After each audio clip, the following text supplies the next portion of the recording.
जीवन तरुष चैनल में आपका स्वागत है। आप ये देख रहे हैं रॉ कोकोनट में मैंने मनी प्लांट लगाया था और 20 से 25 दिन बाद ये बहुत ही अच्छा बढ़ गया है और अब धीरे धीरे इसकी बेल भी फैलने लगी है। तो आपको करना क्या है, कच्चा नारियल लीजिए और उसको चाकू की सहायता से उसका ऊपर का हिस्सा थोड़ा चौड़ा कर लीजिए, जिससे आप आसानी से उसमें प्लांट्स लगा सकें।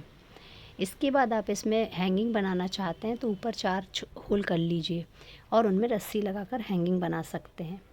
और मैंने इसमें नीचे भी 3 छेद किए हुए हैं ताकि अगर पानी एक्सेस हो जाए, ज़्यादा हो जाए तो वो नीचे से निकल जाए। और यदि मैं ऊपर से पानी ना डालना चाहूँ तो मैं क्या करूँगी कि पूरा का पूरा प्लांटर लेके बाल्टी के अंदर रख दूँगी और नीचे से पानी सोख होते होते ऊपर आ जाएगा। इससे रूट्स को भी प्रॉपर वाटर मिल जाता है। ऐसा करने से मनी प्लांट की ग्रोथ बहुत ही अच्छी होती है। कोकोनट शेल एक्चुअली फ़ाइबर की होती है। इसके अंदर कोकोनट की पूरे फाइबर्स होते हैं जिनमें रूट्स आसानी से फैलती हैं और बहुत लंबे समय तक बनी रहती हैं। तो जिन प्लांट्स में बेल होती हैं या जिनकी रूट्स को मॉइस्ट लेवल ज़्यादा चाहिए होता है, अगर आप उन प्लांट्स को कोकोनट शेल में लगाएंगे तो वो आसानी से चलती हैं।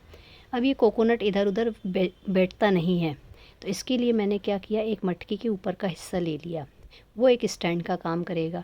इस तरह से आपके दोनों ही चीज़ें यूज़ हो गई। अब आप चाहें तो इस शेल को ऐसे ही रख सकते हैं या फिर आप हैंगिंग में भी रख सकते हैं।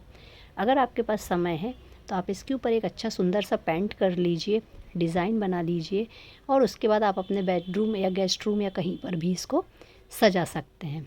तो ये बहुत ही आसानी से बनने वाला DIY प्लांटर है। साथ ही ये आपके पर्यावरण को सेव भी करता है और लगभग 3 से 4 साल इसको डिकम्पोज्ड होने में लगते हैं। तब तक ये प्लांटर डिकम्पोज्ड होगा, तब तक आप इसकी ग्रोथ बहुत अधिक हो चुकी होगी।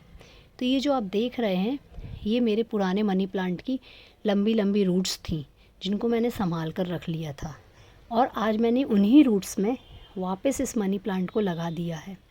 और पीछे मेरी एक ग्लोए और मनी प्लांट की बेल इस जाली को पकड़ रही है।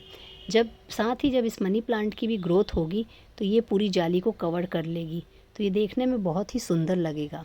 तो आप भी इस तरह से 1 या 2 बार ट्राई कीजिए। ये प्लांटर्स बहुत अच्छे लगते हैं। अगर आपको गीले प्लांटर्स नहीं बनाने हैं तो आप चाहें तो कोकोनट को थोड़े दिनों के लिए सुखा सकते हैं, उसके बाद पेंट करके या डायरेक्टली मिट्टी डाल के उसमें प्लांट्स लगा सकते हैं।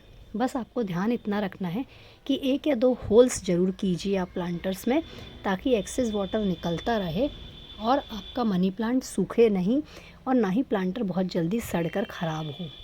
तो अभी जब 20 दिन के बाद ग्रोथ देखी, इसमें 3 से 4 नई पत्तियां निकलने लगी तो ये लटकने लगी है और अब इसकी सुंदरता देखते ही बन रही है। तो बस आपको इतना ही करना है और इस तरह से अगर आप करते हैं तो आपके प्लांटर की ग्रोथ बहुत ही अच्छी दिखाई देगी।